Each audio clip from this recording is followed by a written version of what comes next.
சிறகடிக்க ஆசை சரியில்லை, இனியும் நடக்க போகுது அப்படின்னு தான் பார்க்க போகிறோம். இங்கே சிட்டி சொன்னதை கேட்காம தினேஷ் மறுபடியும் கால் பண்ணுறாரு ரோகிணிக்கு. ரோகிணி எங்கே இருக்க அப்படிங்கிறாங்க. இங்கே பாரு தினேஷ், நீ பாடா படுத்திட்டு இருக்காதப்பா, உனக்கு என்னப்பா வேணும் அப்படிங்கிறாங்க. எனக்கு பணம் தான் வேணும், வேறு எதுக்கு நான் கால் பண்ணுறேன்? உன் வீட்டில் வந்திருக்கேன், நீ எல்லார்ட்டையும் சொல்லி என் மேலே உள்ள கோபத்தில் நீ கும்மாங்குத்து குத்த வச்சிருக்கல, உன்னை நான் சும்மா விட மாட்டேன் அப்படிங்கிறாங்க. அந்த தினேஷ் ரோகிணியை பார்த்து. ரோகிணி சொல்கிறாங்க, என்ன இப்படி பேசிகிட்டு இருக்க? நான் தான் உன்கிட்ட சொன்னோம்ல, வீட்டில் யாரும் இல்லை, நைஸாக எடுத்துகிட்டு போயிருந்தா நீ ஏன் தேவையெல்லாம் பண்ணியிருக்க? என் வீட்டுக்கார் உன்னால் எவ்வளோ பாடுபட்டிருக்காரு தெரியுமா அப்படிங்கும்போது, இங்கே பாரு ரோகிணி, இதெல்லாம் என்கிட்ட பேசிகிட்டு இருக்காத, எனக்கு உடனடியாக நீ பணம் தர, அப்படி தரலைன்னா என்ன ஆகும்னு எனக்கே தெரியாது. வீட்டுக்கு கூட எனக்கு செலவு இல்லைன்னுட்டுருக்கேன், நீ ஓவராக பண்ணிகிட்ருக்க அப்படிங்கிறாங்க. ரோகிணி, நான் என்ன தான் பண்ண நினைக்கிறேன் சொல்லு, நானே ரொம்ப சங்கடப்பட்டுட்டு இருக்கேன், புரியாமல் பேசாத தினேஷ் அப்படிங்கும்போது, இங்கே பாரு, இந்த மாதிரி உருக பேசி கருக வச்சுட்டு இருந்தேன்னு வச்சுக்கோயேன், காண்டாயிருவேன், எனக்கு பணம் வேணும், எப்போ தருவேன் அப்படிங்கிறாங்க. உடனே நான் ஒரு வழி வேணா சொல்கிறேன், இந்த வழியில் நீ கரெக்டாக பண்ணிடு. நான் ஒரு கல்யாணத்துக்கு போகிறேன், அந்த கல்யாணமும் வேறு யாரும் இல்லை, நீ இந்த நகையை ஆட்டை போட வந்திய, நகையை போட்டு போனேன் அதே நகை தான், சரியா? பார்லர் வேலை செய்யும்போது கண்டிப்பாக நகையெல்லாம் கலத்தி வச்சுருவாங்க. அப்புறம் கல்யாணம் முடிஞ்சு போகிறப்ப வரவேற்பு போகும்போது தான் போடுவாங்க. அந்த கேப்பில் ரூமில் நான் திறந்து வச்சுருக்கேன், நீ எடுத்துகிட்டு போயிட்டே இரு, அதுக்கப்புறம் என்கிட்ட பணம் கிடன்னா அவ்வளோதான் அப்படிங்கும்போது, சரி இந்த வாய்ப்பு நான் விட மாட்டேன், நான் வந்துடுறேன் அப்படிங்கிறாங்க. உடனே அங்கேருந்து எப்படி வரணும் ஏது வரணும்னு சொல்லிட்டு ஐடியா சொல்லிடுறாங்க. இப்படி இந்த பொண்ணு ரூமுக்கு வரணும் அப்படின்னு சொல்லிடுறாங்க. சரி ரைட்டு, நான் வந்துடுறேன் அப்படின்றாங்க. இங்கே பார்லர் வேலையெல்லாம் சூப்பராக பண்ணுறாங்க. அங்கே பண்ணோன்னா பார்க்குறாங்க மீனா, பயங்கரமாக இருக்கிறாங்க. சீதா உண்மையிலும் ரொம்ப அழகாக இருக்க, ரோகிணி நீங்கள் ரொம்ப சூப்பராக பண்ணியிருக்கீங்க அப்படிங்கும்போது, மீனா இதை என் வேலை தானே அப்படிங்கிறாங்க. ரோகிணி நீங்கள் எல்லா இடத்துக்கும் பண்ணுவீங்க, பண்ணும்போது காசு தருவாங்க, என்னால் முடிஞ்ச காசு தரேன் அப்படிங்கும்போது, இல்லை மீனா வேணாம், சுருதி பெரிய அளவில் உங்களுக்கு பண்ணுறாங்க, எனக்கு அந்தளவுக்கு காசு இல்லை, நான் பார்லர் வேலை பண்ணுறேன், என் வீட்டுக்கார் அவரால் முடிஞ்சது கிரைண்டரும் மிக்சியும் கொடுக்குறாரு, எங்களுக்குன்னு ஒன்று வேணும்ல அப்படின்ட்டு இருக்கும்போது, மீனா சொல்கிறாங்க, பத்தியாடி சீதா, எங்கள் வீட்டிலேருந்து எல்லாருமே பண்ணுறாங்க அப்படிங்கும்போது, சீதா அழ ஆரம்பிக்கிறாங்க. அழுதோடனே, என்ன சீதா, இந்த வீட்டில் இருந்து வேறு வீட்டுக்கு போகிறேன்னு சொல்லிட்டு ஃபீல் பண்ணுறீங்களா அப்படின்னு சொல்லி ரோகிணி கேட்குறாங்க. இங்கே சீதா எது நினச்சி எழுதுறாங்க அப்படின்னா, மனசாட்சி அவங்களுக்கு குத்திடுது. எப்படின்னா, வீட்டுக்கு தெரியாமல் நம்மளே கல்யாணத்தை பதிஞ்சிட்டோம், ஆனால் எல்லோரும் நம்மளுக்காக செய்கிறாங்களே, இந்த ரவியும் சுருதியும் நகை கொடுக்குறாங்க, சாப்பாடு செலவை பார்த்துக்கிறாங்க, முத்துமாமா கடன் வாங்கி எனக்கு கல்யாண செலவை பார்த்துக்கிறாரு, எங்கள் அக்காட்ட கிருஷ்ணமலையிலேருந்து எல்லாமே பார்க்குறாரு, எங்கள் மாமா வீட்டிலேருந்து எல்லாருமே அவங்க பங்குக்கு செஞ்சுக்கிட்டே இருக்காங்க, நான் ஒன்றும் தெரியாத மாதிரி இப்படி உட்காந்துட்டு இருந்தால் என்ன அர்த்தம் அப்படின்னு சொல்லி ரொம்ப மனசுக்கு நெருடலாக இருக்குது. அப்போ சரி சீதா, ஃபீல் பண்ணாத இரு, நான் வெளில வேலை இருக்குது நான் பார்க்குறேன் அப்படிங்கும்போது ரோகிணி நைஸாக போயிடுறாங்க. அப்போ அருணுக்கு கால் பண்ணுறாங்க சீதா, எனக்கு ரொம்ப கஷ்டமாக இருக்குது அப்படிங்கும்போது, சீதா என்னாச்சு, வேறு பிரச்சனை அப்படிங்குவாங்க. ஒரு பிரச்சனையும் இல்லை, வீட்டுக்கு தெரியாமல் நம்ம பாட்டில் கல்யாணத்தை பதிஞ்சிட்டோம், ஆனால் அது தெரியாத எல்லாருமே எனக்காக அவ்வளோ செய்கிறாங்க எங்கள் மாமா வீட்டிலேருந்து அப்படிங்கும்போது, நானும் பார்த்தேன், அந்த முத்தை கோவக்காரனாக தான் பார்த்துருக்கேன், இப்படி இழுத்து போட்டு வேலை செய்வேன்னு நினைக்கல, அதுபோக அவன் தம்பி சாப்பாட்டு செலவை பார்த்துக்கிறாங்கிறாரு, ஒரு ரூபா காசு கூட என்கிட்ட தர வேண்டாங்கிறாரு, ஆனால் பயங்கரமான நாட்களாக தான் இருப்பாங்க போல், சொல்லுவாங்கள்ல கோவம் இருக்கிறதுல தான் போனார் அப்படின்னு சொல்லிட்டு.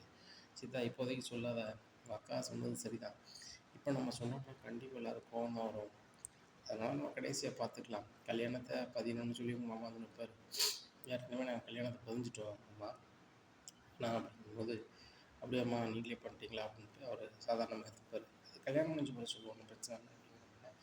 மணப்பொண்ணா சீக்கிரம் சேரு, நான் மணமேடையில் உட்காந்துட்ருக்கேன் அப்படிங்கிறாங்க. சரிங்க அப்படின்னு சொல்லி ஃபோன் வைக்கிறாங்க. சீதா அந்த ஜூஸை குடிறி அப்படிங்கும்போது, வேணாம்மா அப்படிங்கிறாங்க. இல்லாட்டி ஜூஸை குடிச்சா தான் உடம்புக்கு நல்லது அப்படிங்கிறாங்க. ஜூஸ் குடிக்கிறாங்க. அப்போ ஜூஸ் குடிச்சிட்டு இருக்கும்போது தினேஷ் நைஸாக அந்த ரூம் ஓரமாக நின்றுக்கிறாரு. ரைட்டு, மணப்பொண்ணு வெளியே போட்டோம், அதுக்கப்புறம் நம்ம நைஸாக நகையை ஆட்டையை போட்டுற வேண்டியதான் அப்படின்னு நினைக்காங்க. அப்போது ஸ்டூடியோக்கார் வராரு, இந்த மாதிரி மணப்பொண்ணை ஃபோட்டோ எடுக்கணும் வாங்க அப்படின்னு சொல்லிட்டு வெளியே கூப்பிடுவாங்க. சீதா வா அப்படின்னு சொல்லி வெளில கூட்டி போயிடுவாங்க. எப்பா எல்லாரும் போயிட்டாங்க அப்படின்னு சொல்லி நகையை எடுத்து பேக்கில் வச்சுக்கிட்டு ஒன்றும் தெரியாதம்மா நைஸாக வெளில வந்துடுறாரு. ரோஹிணிக்கு அங்கேருந்து கால் பண்ணுறாரு. ரோஹிணி நகையே எடுத்துட்டேன் சரியா, கிளம்புறேன் அப்படின்னு சொல்லிட்டு சொல்கிறாரு. அவசர அவசரமாக போகிறாரு. செல்ஃபோன் பொத்துன்னு விழுந்துடுது. அன்றைக்கி விழுந்துடுது. இதை பார்க்கல. தினேஷ் கிளம்பி போயிடுறாரு. அப்போ மணமேடையில் வந்து அருண் உட்காந்துட்ருக்காரு. மறுபடியும் அவர் அருணை கூப்பிட்டு அருணை ஃபோட்டோ எடுக்கிறாங்க. அப்போ அதே கல்யாணத்துக்கு அந்த கல்யாணத்தை பதிஞ்சு வச்சவரும் வராரு. முத்துக்கு அவருக்கு தெரிஞ்சவர், அதனால் கூப்பிட்ருக்காரு, வந்திருக்காரு. அப்போ அருணை பார்த்துட்டு ரொம்பவே ஷாக் ஆகிடுறாரு. இங்கே மணப்பொண்ணுக்கு அலங்காரம் பண்ணோன்னே அந்த பொண்ணோட முகத்தோற்றத்தை பார்க்கும்போது வேற ஆள் மாதிரி தெரிஞ்சிச்சு. அப்போ அந்த கல்யாணத்துக்கு வந்தவர் ரொம்ப ஒரு மாதிரி தம்பி அந்த மணப்பையன் உங்களுக்கு யார் தம்பி அப்படிங்கும்போது, என்ன சார் சொல்லுங்கள் அப்படிங்கிறாங்க. இல்லை உங்கள் சொந்தக்கார பொண்ணுன்னு சொன்னீங்க, வாழ்க்கையை வம்பாக்காதீங்க அப்படிங்கிறாங்க. எனக்கு ஒன்றும் புரியலையா அப்படிங்கிறாங்க. அந்த பையனுக்கு ஏற்கனவே கல்யாணம் ஆச்சு தம்பி, எங்கள் ஆஃபீஸில் தான் கல்யாணம் ஆச்சு, நான் தான் பண்ணி வச்சேன். இப்போ வேற ஒரு பொண்ணு கூட கல்யாணம்னா என்னால் ஏற்றுக்கிட முடியல தம்பி, இது என்னென்னு பாருங்கன்னு சொன்னோன்னா முத்துக்கு சரியான காண்டாயிருது. சீதா கூட தான் கல்யாணம் ஆயிருக்குன்னு அவர் தெரியாதுல்ல. நேராக மணமேடையில் அருணை இல்லை வாயா அப்படிங்கிறாங்க. உடனே என்ன நினச்சிட்ருக்கீங்களா அப்படிங்கும்போது, மாப்பிள்ளை என்ன பண்ணுறீங்க மாப்பிள்ளை, அவர் மணமேடையில் இருக்கார், மாப்பிள்ளையை எழுப்பக்கூடாது, இப்போ தான் ஃபோட்டோ ஷூட்லாம் முடிச்சு வந்து உட்காந்துருந்தாரு, இப்போ நீங்கள் அதுக்குள்ளே அப்படிங்கும்போது அத்தை ஏற்கனவே கல்யாணம் ஆனவனா, கல்யாணத்தை பதிஞ்சவரே சொல்கிறாரு அப்படிங்கும்போது, உடனே என்ன மாப்பிள்ளை சொல்கிறீங்க, ஆமாம் நற்காரு பாருங்கள் அப்படிங்கிறாங்க. உடனே என்ன தம்பி நான் தான் உங்களுக்கு கல்யாணம் பண்ணி வச்சேன் அப்படிங்கிறாங்க. உடனே அவருக்கு என்ன சொல்லனே தெரில. எல்லாரும் அருண் இப்படி பார்க்குறாங்க. அருண் கூட வேலை பார்க்குறவங்க எல்லோரும் பார்க்குறாங்க. அருணுக்கு ரொம்ப சங்கடமாக தெரியுது, அசிங்கமாகவும் தெரியுது. இந்த முத்து மணமேடையில் இருக்க என்ன சட்டையை பிடிச்சி தூக்கிட்டானே அப்படின்னு சொல்லிட்டு. ஆமாம் எனக்கு கல்யாணம் ஆயிடுச்சு அப்படிங்கிறாங்க. இதை கேட்டோன்னே எல்லோரும் உடல் எல்லோரும் வாயில் கை வைக்கிறாங்க. உடனே மாப்பிள்ளை நீங்கள் சொல்லுதெல்லாம் உண்மைதானா, சீதா வாழ்க்கையை வம்பாக்கிட்டாரா அப்படின்னு சொல்லி அவங்க அம்மா ரொம்பவே எழுதுறாங்க. அத்தை கொஞ்சம் பொறுங்க அப்படிங்கிறாங்க அருண். உடனே இதுக்கு மேலே என்ன சொல்ல போகிறீங்க, உங்களுக்கு கல்யாணம் ஆகலன்னு சொல்ல போகிறீங்களா, கல்யாணம் பண்ணி வச்சவரையும் சொல்கிறாரு அப்படிங்கும்போது, ஏம்மா கொஞ்சம் சும்மா இருமா அப்படிங்கிறாங்க சீதா. எல்லாருக்கும் ஒன்று உடனே என்ன அப்படி மாற்றி மாற்றி சொல்லிட்டு இருக்காங்க அப்படிங்கும்போது, நான் சீதாவை தான் கல்யாணம் பண்ணேன், நீங்கள் எனக்கு சீதாவை கல்யாணம் பண்ணி வைக்க மாட்டீங்க அப்படின்னு சொல்லிட்டு நானும் சீதாவை கல்யாணம் பண்ணிக்கிட்டோம், நான் மீனா இருக்காங்களா அவங்ககிட்ட கேளுங்க தெரியும் அப்படிங்கிறாங்க. இது மீனா கல்யாணம் பண்ணி வச்சாரா அப்படின்னு சொல்லிட்டு முத்துக்கு ரொம்ப ஷாக்கு. இங்கே விஜயாவுக்கு பயங்கர சிரிப்பு. எப்படியாவது இந்த கல்யாணம் நிற்கணும்னு நினச்சேன், ஓ இந்த மாதிரிலாம் வேலை பார்த்துருக்காங்களா அப்படின்னு சொல்லிட்டு, ஏங்க நான் சொல்லலை, இந்த சீதா கூட்டிட்டு ஓடிடுவா வச்சிருவா, உங்களை யாரும் சொல்லாமல் கல்யாணம் முடிச்சிடுவான்னு சொல்லிட்டு நீங்கள் என்ன சொன்னீங்க, உங்கள் மருமக மீனாவோ உங்கள் மருமக சீதாவோ அப்படி கிடையாதுன்னு நீங்கள் இப்போ பாருங்கள் என்னெல்லாம் பண்ணி வச்சுருக்காங்கன்ட்டு. நல்ல வேலை கல்யாணம் பண்ணி வச்ச ஆள் வந்தார் அப்படின்னு. ஓ உங்களுக்கு தான் பண்ணி வச்சேனா, இந்த பொண்ணு அன்னைக்கு வேறு மாதிரி இருந்துச்சா, இன்றைக்கி அலங்காரம் பண்ணோன்னா வேறு மாதிரி தெரிஞ்சிச்சு, வேறு ஒன்று நான் கிளம்புறேன் அப்படின்னு சொல்லிட்டு அவர் கிளம்பிடுறாரு. இங்கே அருண் கூட வேலை பார்க்க ஆஃபீஸர்லாம் வந்துட்டு, என்ன அருண் இது முன்னாடி சொல்கிறது இல்லையா, பாரு மணமேடையில் இருக்கும்போது ஒன்றை வந்து சோளப்பாடி சட்டையை பிடிச்சி இழுத்தாரு, சிஸ்டர் நாங்கள் கிளம்புறோம் அப்படின்னு சொல்லிட்டு எல்லோரும் கிளம்பிடுறாங்க. அருண் வந்து ரொம்ப தர்மச்சங்கடமாக போயிடுது. என்னடா இது, நம்ம எல்லா பெரிய அதிகாரியும் நம்ம கல்யாணத்துக்கு கூப்பிட்டோம், இதன் மூலமாக நான் வருத்தத்தை சம்பாதிச்ச அதிகாரிகள் எல்லாம் சரி பண்ணிடலாம் வச்சிடலான்னு பார்த்தா அந்த முத்து வந்து பூந்து கெடுத்து விட்டானே, இந்த முத்தை சும்மா விடக்கூடாது, ஒவ்வொரு வாட்டியும் நீ ஏதாவது ஒரு வகையில் அசிங்கப்படுத்திகிட்டே இருக்கான், என் கல்யாணத்துக்கே பண்ணிட்டல, நான் என்ன பண்ணுறேன் பாரு இருக்கட்டும் நினைக்காங்க. அதனால் அண்ணாமலை சரி பண்ணிடுறாரு, டே முத்து ஃப்ரீயாக விடு, அவங்க 2 பேரும் தானே கல்யாணம் பண்ணியிருக்காங்க, மீனா அவங்களுக்கு தானே ஏற்பாடு பண்ணியிருக்காங்க, அவங்க வாழ்க்கையை அவங்க பார்க்கட்டும் விடு அப்படிங்கிறாங்க. அவனை மீனா வந்து என்னை மன்னிச்சிருக்கமாம்மா அப்படிங்கிறாங்க. ஏய் துறப்போம் அப்படிங்கிறாங்க விஜயா, என் புருஷனை ஏமாற்றி மன்னிச்சிருக்கா அப்படின்ட்டு இருக்காங்க. மீனா நான் அவங்கள்ட்ட இது எதிர்பார்க்கல, இது நம்ம வீட்டில் பேசிக்கலாம், அதில் கல்யாணம் நடக்கட்டும் அப்படின்னு சொல்லி அருணும் சீதாவும் கல்யாணம் ஆகிடுது. அப்போ அண்ணாமலை நான் கிளம்புறோம்மா அப்படின்னு சொல்லிட்டு மன வருத்தத்தில் கிளம்பி போயிடுறாங்க. விஜயாவும் வீட்டுக்கு வாடி நான் வச்சுக்கிறேன் அப்படிங்கிறாங்க. இங்கே ரோகிணிக்கு மனசுக்குள்ளே பயங்கரமான சந்தோஷம். முத்துக்கும் மீனாவுக்கும் இந்த வீட்டில் டர் ஆகி போச்சு. அண்ணாமலை அங்கிள் தான் தலை தூக்கி வச்சு ஆடினார், அவர் ஒரே மாதிரி இனிமேல் அவ்வளோதான் அப்படின்னு நினைக்காங்க. சீதா வீட்டை எந்த அளவுக்கு அசிங்கப்படுத்த முடியுமோ அந்த ஃபங்க்ஷன்லாம் நடந்துருச்சு. அது போக சீதா நகையை அந்த யார் பிஏ வந்து எடுத்துகிட்டு போயிட்டான், அவனு நம்ம பணம் கேட்டு நம்மளை தொல்லை பண்ண மாட்டான், முடிஞ்சு போச்சு அப்படின்ட்டு நினச்சிக்கிட்டு இருக்காங்க. இங்கே கல்யாணம் நடந்துருது. அப்போ நகையை பார்க்க போகிறாங்க, நகையை காணலை. கல்யாண மண்டபத்தில் அவ்வளோ கோவம் இருந்தாலும் முத்து நிற்கிறாரு. ஏன்னா நம்ம தான் எல்லா ஏற்பாடும் பண்ணியிருக்கோம் அப்படின்னு சொல்லி கோவத்தை அடக்கிக்கிட்டு இருக்காரு. நகையை காணல மாப்பிள்ளன்னு சொல்லி என்ன சொல்கிறீங்க? நகையை காணலையா? ஒன்று ஒன்றா வருது. இப்போ என்னென்னா கல்யாணம் ஏற்கனவே பண்ணிட்டாங்கிறாங்க, நகையை காணலைங்கிறாங்க. என்னன்னு தெரியலையா அப்படின்னு சொல்லிட்டு தேடி அடைகிறாங்க. நகையை காணலை. அங்கே ஒரு செல்ஃபோன் மட்டும்தான் கிடக்கு. அப்போ அங்கே யார் வந்தால் என்ன வரோன்னு பார்க்கல, கேமராவில் பார்க்கல, ஒரு ஆள் வந்திருக்காரு. அவர் செல்ஃபோன் தான் விழுந்திருக்கு. இந்த செல்ஃபோன் போட்டு போனவங்க தான் எடுத்திருக்கான் அப்படின்னு சொல்லிட்டு எடுத்துடுறாங்க. எடுத்துகிட்டு பொண்ணு மாப்பிள்ளையும் விருந்துக்கு அனுப்பிடுறாங்க. புத்துக்கு மனசே கேட்கல. மீனா வந்து என்னை மன்னிச்சிருங்க அப்படிங்கிறாங்க. மீனா, சீதா கல்யாணம் நல்லபடியாக நடக்கணும்னு நினச்சேன், நடந்துருச்சு. சீதா நகையை யாரோ எடுத்திருக்காங்க. அதை கண்டுபிடிக்க வேண்டிய பொறுப்பில் நான் இருக்கேன். நீ வரவேற்புக்கு போ. அந்த அருணோர் வரவேற்பு நான் வரல அப்படிங்கிறாங்க. உடனே மாப்பிள்ளை சீதாவையும் மீனாவை மன்னிச்சிருக்குன்னு சொல்லி முத்து காலில் விழுந்தோடனே முத்துக்கு ரொம்ப ஒரு மாதிரி ஆயிடுது. அத்தை, எங்கள் அம்மா கூட நீ இவ்வளோ பாசமாக பார்த்துக்கிட்டு கிடையாது. நீங்கள் இவ்வளோ பாசமாக பார்த்துக்கிறியே, உங்கள் சொல்ல நான் கேட்குறேன். மீனா எனக்கு அவ்வளோ கோவம் இருக்குது, ஆனாலும் நான் விட மாட்டேன் அப்படின்னு சொல்லிட்டு அந்த கேமரா வச்சு அந்த செல்லை எடுத்து கையில் வச்சுக்கிட்டு வரவேற்புக்கு போயிருந்தாரு. அங்கே அருண் முத்து மேலே சரியான காண்டில் இருக்கார். கல்யாண மண்டபத்தில் மணமேடையில் ரொம்ப தோரணையாக உட்காந்துருந்தாங்க. என் கூட வேலை பார்க்க பெரிய பெரிய அதிகாரிகளாக வந்திருந்தாங்க. இந்த முத்து சாதாரண ஒரு டிரைவர், எனக்கு அவனுக்கு ஆகாது அப்படிங்கிறதுனால என்னை எந்த அளவுக்கு பண்ணணுமோ அந்த அளவுக்கு பண்ணிட்டாங்கள, அவனை விடவே மாட்டேன் சொல்லி ரொம்ப கடுப்பில் இருக்காங்க. இங்கே முத்து ஓரளவு கோவம் இருந்தாலும் கூட சரி ரைட்டு, சீதாவை பிடிச்ச மாப்பிள்ளை தானே பதிஞ்சிருக்கா கல்யாணத்தை அப்படின்னு சொல்லி வருத்தத்துக்கு மத்தியில் அங்கே விருந்துக்கு போயிடுறாரு. அங்கே போய் முத்து சாப்பிட்டுருக்காரு. சாப்பிட்டுருக்கும்போது எச்சு கையோட ஹிந்தியில் அப்படிங்கிறாரு. இங்கே அருண் என்ன அப்படிங்கிறாரு. என்னல, எங்கள் வீட்டில் இருந்து சாப்பிட்டுருக்க, மணமாடியில் நான் உட்காந்துருக்கேன், அவ்வளோ பெரிய அதிகாரிலாம் வந்திருக்காங்க, சட்டம் மேலே கையை வச்சு தூக்கி எனக்கு கல்யாணம் ஆகி போச்சு அப்படி இப்படிங்கிறா. அப்படி கல்யாணம் ஆகணும் சீதா கூட தான் கல்யாணம் ஆகிருக்கு, எங்கள் கல்யாணத்தை எங்கள் சேர்த்து முடிக்கணும், நீ யாரில் அப்படின்னு சொல்லி முத்து சட்டையை பிடிச்சி முத்து எந்த அளவுக்கு பேசி முடியுமோ அந்த அளவுக்கு கொடுத்தாரு. உடனே முத்துக்கு சரியான கோபம் வருது. அதனால் சீதாவை பார்க்காரு. சீதா கழுத்தில் மஞ்சத்தாளி ஈரங்காயாமல் தொங்கிக்கிட்டு இருக்குது. அதை பார்த்த உடனே அவருக்கு வந்து ஈரக்குலையை பார்த்துருது. ரைட்டு சீதா, உனக்காக விடுதேன், இந்த அருண் மற்ற இடத்துல இப்படி நீ பண்ணுதான் அப்படின்னா நடக்கதே வேறு அப்படிங்கும்போது என்னங்க பண்ணிட்டு இருக்கீங்க அப்படின்னு. சீதா, இது வரைக்கும் உன் சொல்ல நான் கேட்டேன், இந்த ஒரு விஷயத்தில் என் சொல்ல நீ கேளு அப்படின்னு கத்துறாரு. மாப்பிள்ளைங்களா 2 பேரும் எப்படி பண்ணுறீங்க அப்படின்னு சொல்லி அவங்க அம்மா அழுறாங்க. நேத்தா, நான் எதுவுமே பண்ணல, நான் கிளம்புறேன் அப்படின்னு சொல்லி முத்து கார் எடுத்துட்டு வந்துடுறாரு. அருண், நீங்கள் இப்படி பண்ணுவீங்கன்னு நினச்சி கூட பார்க்கல அப்படிங்கும்போது, உங்கள் வீட்டுக்காரர் சாதாரண ஒரு டிரைவர், அவர் என்ன அவ்வளோ பேருக்கு முன்னாடி சட்டையை பிடிச்சி சொன்னாங்க, அப்போ நீங்கள் எதுவுமே சொல்லலை அப்படிங்கும்போது, அருண், நம்ம எல்லாருமே தப்பு இருந்துச்சு, நான் எப்படி சொல்ல முடியும் அப்படிங்கும்போது, என்ன தப்பு, சீதாவனா விரும்பினேன், கல்யாணத்துக்கு பதில் இது தப்பா அப்படிங்கும்போது, அருண், நீ பண்ண தப்புடா அப்படின்னு அவங்க அம்மா சொல்கிறேன்.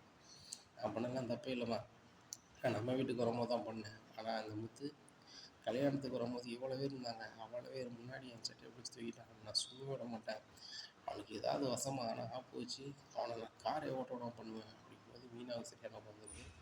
இவ்வளோ நேரமும் அவனோட அக்காவாக தாங்க இந்த கல்யாணத்தில் நின்றேன், இப்போ நான் முத்தோட கொஞ்சம் அதையே பேசுகிறேன். என் வீட்டுக்காருக்கு ஏதாவது ஒன்று ஆச்சுன்னா தங்கச்சி மாப்பிள்ளை கூட பார்க்க மாட்டேன், பார்த்துக்கோங்க அப்படின்னு சொல்லிட்டு நான் கிளம்புறேம்மா அப்படின்னு சொல்லிட்டு கிளம்பிடுறாங்க. உடனே மீனா அம்மாவுக்கு என்ன சினே தெரில. சம்மந்தி, நான் மூத்த மாப்பிள்ளை பக்கத்தில் நிற்கிறதா இளைய மாப்பிள்ளை பக்கத்தில் நிற்கிறதா என்ன சீனே தெரியல, தயவுசெய்து உங்கள் பையனை வந்து கொஞ்சம் 6 மணிக்கு கொண்டு வாங்க, நான் கிளம்ப சம்மந்தின்னு சொல்லிட்டு கிளம்பிடுறாங்க. சீதா ரொம்பவே அழுதாங்க. அழுதுகிட்டே முத்துக்கு ஃபோன் பண்ணுறாங்க.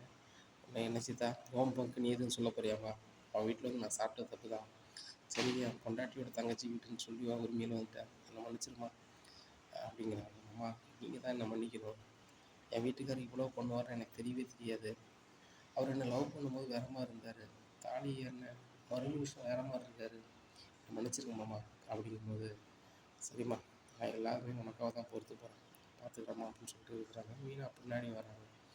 மீனா வந்த உடனே விஜயா சரியான கல்யாணம், அப்படி நீலடி, என் வீட்டுக்காரர் ஒவ்வொரு நேரமும் மீனா வந்து எதையுமே வீட்டில் மறைக்க மாட்டான் வைக்க மாட்டான் அப்படிம்பாரு, எவ்வளோ பெரிய விஷயத்த மறைச்சிருக்க, ஒரு தங்கச்சி ஓடி போய் போயிருப்பா போல், நீ கூப்பிட்டு கல்யாணத்தை பதிஞ்சு வச்சுருக்க, ஆனால் ஒன்றுமே நடக்காத மாதிரி மண்டபத்தில் எல்லாரையும் கூப்பிட்டு கல்யாணத்தை முடிக்கிறியா, பார்த்தீங்களாங்க அப்படிங்கும்போது அண்ணாமலை எதுவுமே சொல்லாமல் இருக்காங்க.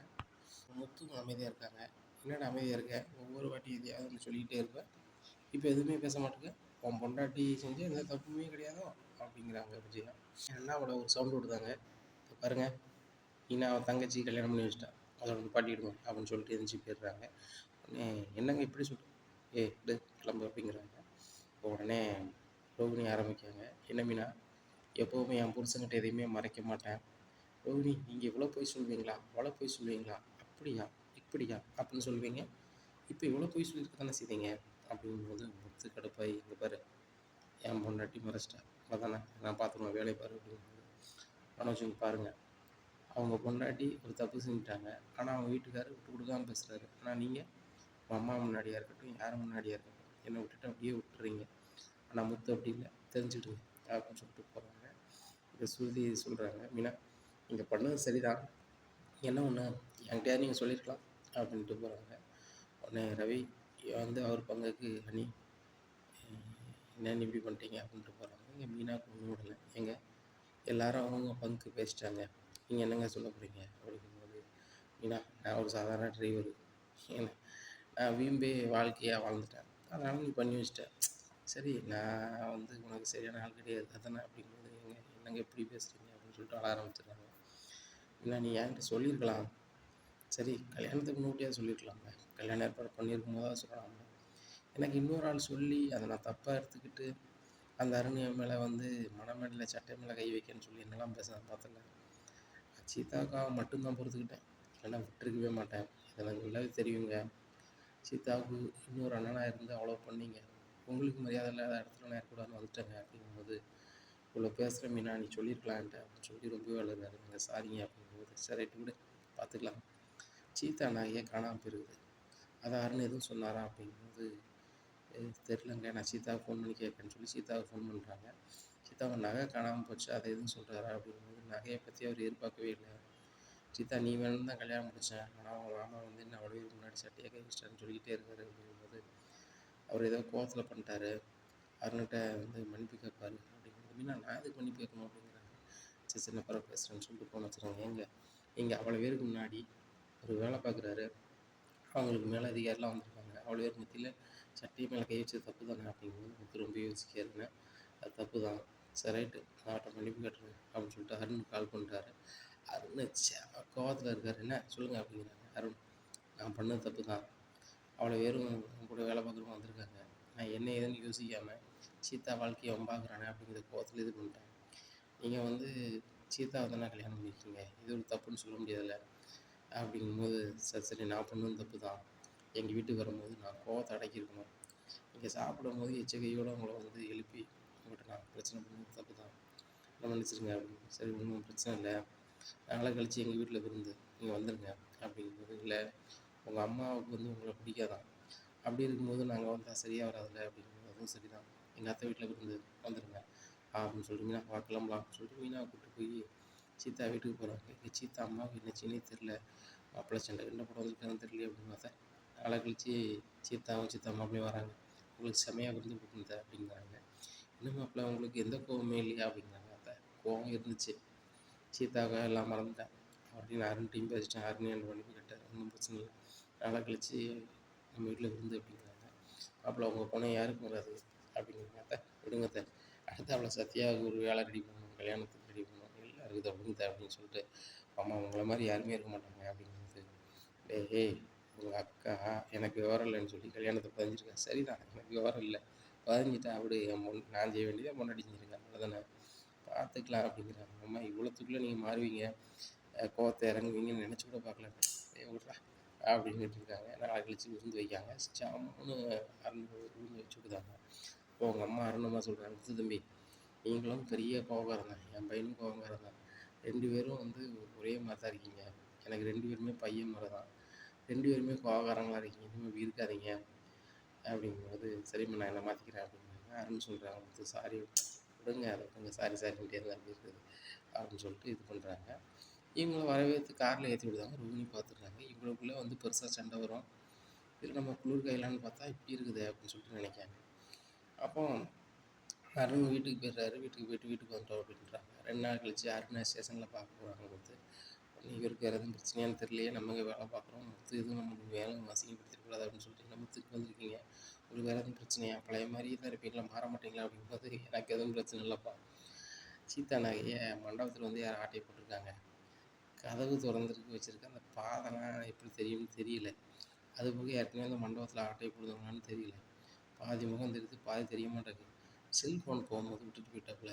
ஃபோனு யார் ஃபோனு என்ன வரும்னு பார்க்கணும் அப்படிங்கும்போது இந்த ஃபோனை கொண்டாங்க அப்படின்னு சொல்லிட்டு இதில் யாரெல்லாம் ஃபோன் பேருக்கு வச்சுருக்குன்னு சொல்லிட்டு நம்ம கால் பண்ணலாம் அப்படின்னு சொல்லிட்டு எல்லாருக்கும் கால் பண்ணுவோம்னு சொல்லிட்டு கால் பண்ணுறாங்க. ரோகிணிக்கு போகுது.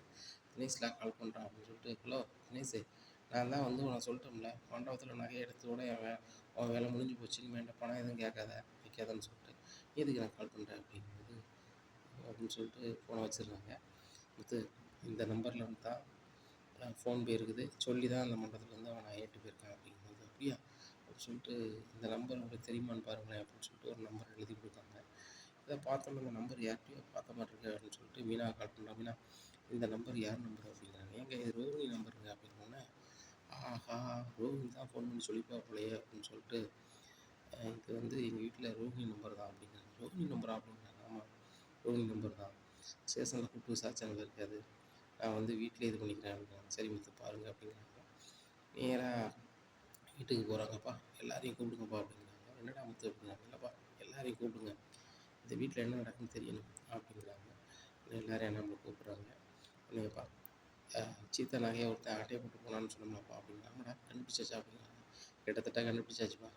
ஏய் அவனுக்கு நகை எப்படி இருக்குது எப்படிடா தெரியும் அப்படிங்கிறாங்க. வேறு யார், இந்த பார்லர் அம்மா தான் சொல்லியிருக்காங்க அப்படிங்கும்போது, நான் விளாண்டுட்ருக்கீங்களா, நான் எதுக்கு சொல்ல போகிறேன் அப்படிங்கும்போது, பார்லர் அம்மா நல்லா நடிக்காதீங்க, நகையை ஆட்டையை போட்டு போனவன் செல்ஃபோனை போட்டு போயிட்டான், அதே செல்ஃபோனை நான் அருண்கிட்ட கொடுத்தது யாருன்னு கண்டுபிடியப்பா அப்படின்னு சொல்லும்போது, நீங்கள் ஃபோன் எடுத்து நகையை எட்டு போயிட்டில்ல, இனிமேல் என்கிட்ட பணம் கேட்காத, நான் தானே நகை எடுக்கிறதுக்கு வழி சொன்னேன், உனக்கு எனக்கு வேலை முடிஞ்சு போச்சு அப்படின்னு நீங்கள் தான் சொன்னீங்க, நீங்கள் பேசுனதை நான் கேட்டேன் அப்படிங்கிறாங்க.